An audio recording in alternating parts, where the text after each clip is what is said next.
2 Samuel pasal 13 ayat 1-39. Amnon dan Tamar. Sesudah itu terjadilah yang berikut. Absalom bin Daud mempunyai seorang adik perempuan yang cantik, namanya Tamar. Dan Amnon bin Daud jatuh cinta kepadanya. Hati Amnon sangat tergoda, sehingga ia jatuh sakit karena Tamar saudaranya itu. Sebab anak perempuan itu masih perawan dan menurut anggapan Amnon mustahil untuk melakukan sesuatu terhadap dia. Amnon mempunyai seorang sahabat bernama Yonadab, anak Simea, kakak Daud. Yonadab itu seorang yang sangat cerdik. Katanya kepada Amnon, "Hai anak raja, mengapa engkau demikian merana setiap pagi? Tidakkah lebih baik engkau memberitahukannya kepadaku?"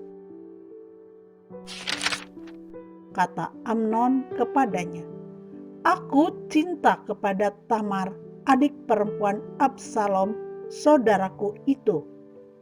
Lalu berkatalah Yonadab kepadanya, "Berbaringlah di tempat tidurmu dan berbuat pura-pura sakit.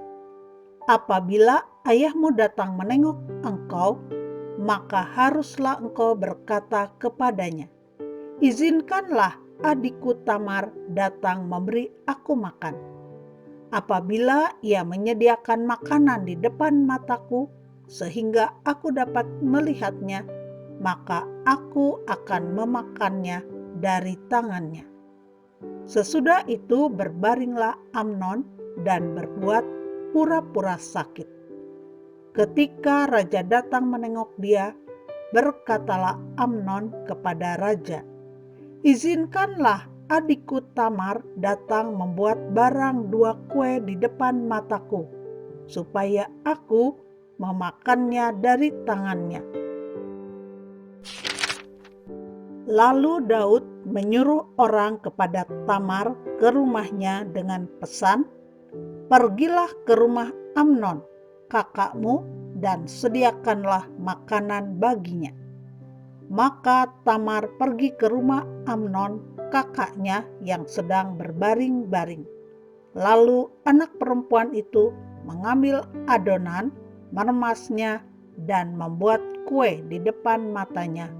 Kemudian dibakarnya kue itu.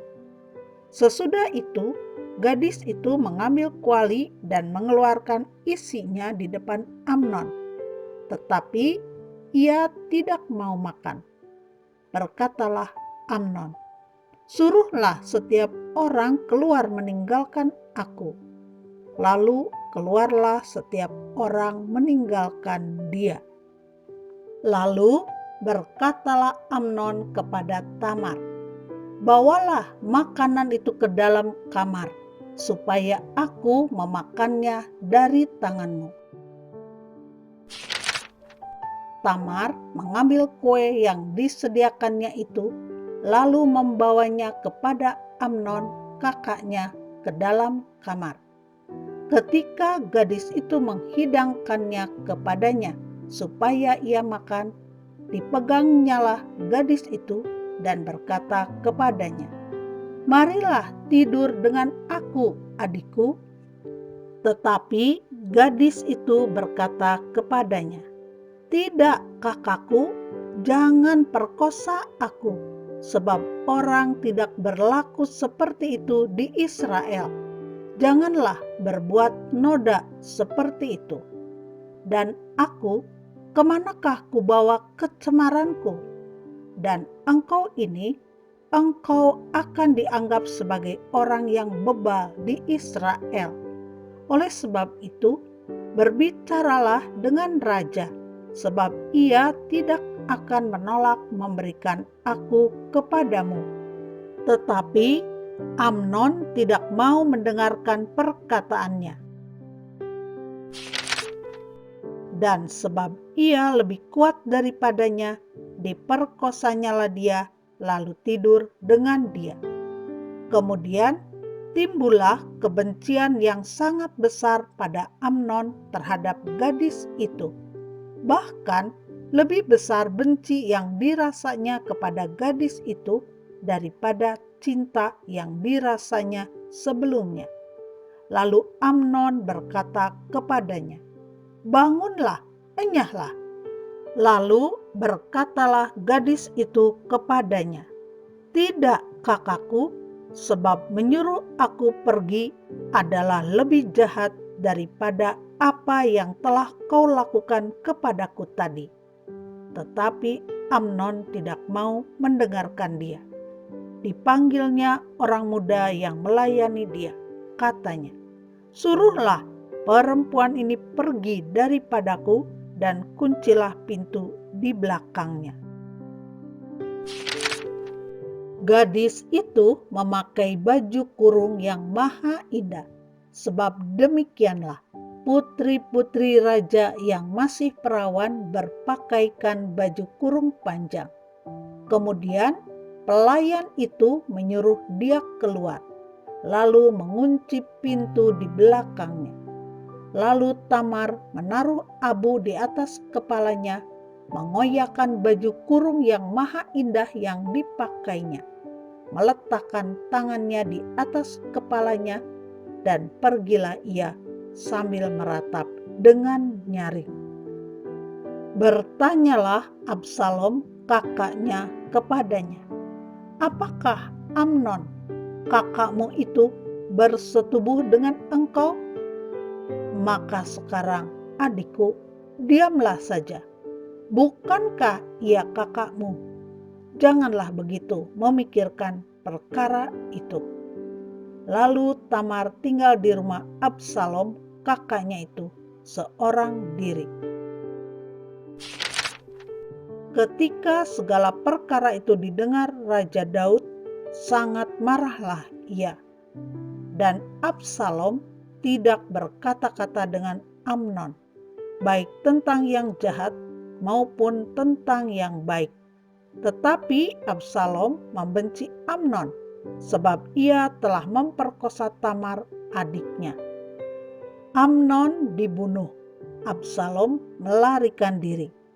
Sesudah lewat 2 tahun, Absalom mengadakan pengguntingan bulu domba di Baal Hazor yang dekat kota Efraim. Lalu Absalom mengundang semua anak raja. Kemudian Absalom menghadap raja, lalu berkata, "Hambamu ini mengadakan pengguntingan bulu domba. Kiranya raja dan pegawai-pegawainya ikut bersama-sama dengan hambamu ini." Tetapi raja berkata kepada Absalom, "Maaf, anakku, jangan kami semua pergi, supaya kami jangan menyusahkan engkau." Lalu Absalom mendesak, tetapi raja tidak mau pergi. Ia hanya memberi restu kepadanya. Kemudian berkatalah Absalom, "Kalau tidak, izinkanlah kakakku Amnon pergi beserta kami." Tetapi raja menjawabnya, "Apa gunanya ia pergi bersama-sama dengan engkau?" Tetapi ketika Absalom mendesak, diizinkannyalah Amnon dan semua anak raja pergi beserta dia. Lalu Absalom memerintahkan orang-orangnya demikian, "Perhatikan, apabila hati Amnon menjadi gembira karena anggur, dan aku berkata kepadamu, 'Paranglah Amnon,' maka haruslah kamu membunuh dia. Jangan takut, bukankah aku yang memerintahkannya kepadamu? Kuatkanlah hatimu dan tunjukkanlah dirimu sebagai orang yang gagah perkasa." Orang-orang Absalom memperlakukan Amnon seperti yang diperintahkan Absalom. Lalu bangunlah semua anak raja itu, mereka menaiki bagalnya masing-masing dan melarikan diri. Mereka masih di tengah jalan ketika kabar sampai kepada Daud. Demikian, Absalom telah membunuh semua anak raja. Tidak ada seorang pun dari mereka yang lolos. Lalu bangunlah raja, dikoyakannya pakaiannya dan berbaring di lantai. Dan semua pegawainya yang hadir padanya mengoyakkan pakaian mereka. Maka berbicaralah Yonadab anak Simea kakak Daud, katanya, "Janganlah tuanku menyangka bahwa semua orang muda anak-anak raja itu telah dibunuh. Hanya Amnon yang mati, sebab hal itu telah terlihat pada air muka Absalom sejak Amnon memperkosa Tamar adiknya. Jadi, janganlah tuanku raja menaruh pikiran dalam hatinya bahwa semua anak raja itu sudah mati, sebab hanya Amnon yang mati." Absalom melarikan diri ketika orang yang berjaga-jaga melayangkan pandangnya, maka terlihatlah olehnya sejumlah besar orang datang dari jurusan Horonaim sepanjang sisi pegunungan. Berkatalah Yonadab kepada raja, "Lihat, anak-anak raja datang." Benar seperti kata hambamu ini. Baru saja ia habis berkata, datanglah anak-anak raja itu. Mereka menangis dengan suara nyaring. Juga raja dan semua pegawainya menangis dengan amat keras. Absalom telah melarikan diri dan telah pergi kepada Talmai bin Amihur, raja negeri Gesur. Dan Daud berduka cita berhari-hari lamanya karena anaknya itu. Absalom telah melarikan diri dan telah pergi ke Gesur. Ia tinggal di sana 3 tahun lamanya. Lalu raja tidak lagi marah terhadap Absalom, sebab kesedihan hatinya karena kematian Amnon telah surut.